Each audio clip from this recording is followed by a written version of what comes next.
Hello, Cleveland. This is Alex Hoffman from the Too Much Effing Perspective podcast, and welcome to Quick Taps, short episodes with short stories for short attention spans. Our theme today is an OSHA of emotion, Spinal Tap moments when our guests got hurt on the job, and unlike the John Cougar Mellencamp song, these injuries did not hurt so good. Just ask actor and Second City legend Dave Pasquesi, who probably should have bolted from this particular film production. It was called McClintock's Peach, and we had very little money and not much time. I think we shot it in 18 days, and it was really a lot of work. And we were at this grocery store shooting. Take one. And we ran in the door shoulder to shoulder, and someone had left a bolt sticking out of the door jamb. I ran into it and it hit my ribs. All this stuff's going through my head. Don't wreck the take. We're not here that long. Don't wreck the take. Keep going. And I got like a half a line out, and then the pain came. Oh. And I just crumpled to my knees. And an electrician who was pretty good with tape, he fixed me that time. And then another time I got injured on the same film, and he fixed me that time too. He was real good at taping.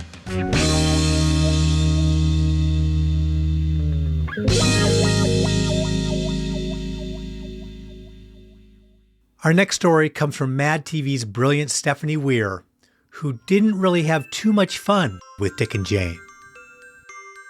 So when I was at MADtv, I was winding up there, and I got cast in a Jim Carrey movie, Fun with Dick and Jane. This is really the first big movie that I've been in, and so I'm very excited about it. We go to shoot this big scene, and Jim Carrey and Taylor Leone are going to go in and rob the bank, but my husband and I are already there, and we're just like these unsuspecting, dorky couple that you would never suspect would be robbing a bank. And of course, I'm excited to rob a bank and do all this stuff. So it's very complicated. I'm crawling, I'm jumping on top of things, but they want me to do everything very quickly. And then just as we got the choreography down, we're getting ready to shoot, prop guy walks over and he hands me my mask. The holes for the eyes are so tiny, I can't see out of it. And so now I've got the mask on and it's very chaotic. Lots of people running around there and the camera is moving with me. So there's timing issue, but I can't see anything. And so I'm kind of fucking it up, each time. No, you need to crawl under this part. So the stress level is getting really high. Take two. And then I finally do it correctly, but at the very end of it, those big velvet ropes that indicate where a line is at the bank or whatever, I knock one over and it clocks me on the head. And they call Cotton. Yay, oh, that was great. That was terrific. And my head is spinning, like it really did hurt. And I take my mask off and everyone in the room is like, what's wrong? And I reach up and I've got this goose egg on my forehead. And it is a protrusion that I didn't know your head could make.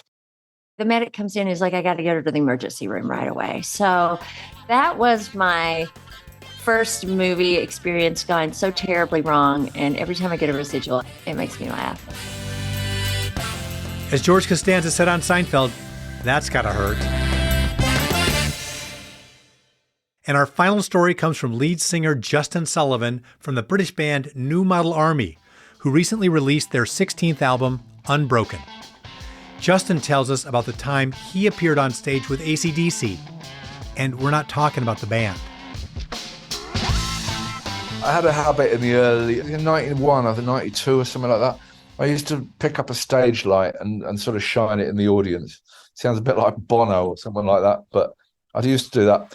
And it was the last song of the encore, and we were in Switzerland. I picked up a stage light, and I couldn't get a decent grip because my hands were all sweaty, so I put my hand inside. And I don't really understand electricity, but my hand stuck on it. It was like, boom. And I had a bit of a Homer Simpson moment when I could feel the current coming up my left arm. Enough time to go, oh. And then I'm on my back, and everyone thought it was part of the show. So I'm on this current for apparently about 12 seconds. And then one of our crew fortunately realised what was happening, kicked it out of my hand. They carried me downstairs. Unfortunately, there was a Swiss doctor who happened to be in the gig who ran down. And then I came back with him trying to bash my heart to make it start again. And I remember as I'm coming back thinking, why doesn't anyone just leave me alone? And then zoom, I'm back. And I realized quite quick what had happened. This guy's still trying to massage my heart, and I had to go to hospital and everything, but I was okay. But I was technically dead for 3 minutes. It's brilliant. Dying on stage. My co-host Alan knows what that feels like. Thanks for listening to today's Quick Tap. Please do us a favor and tell 3 friends about this show.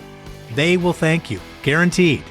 And tune in next week when Alan and I return for more Spinal Tap moments on Too Much Effing Perspective.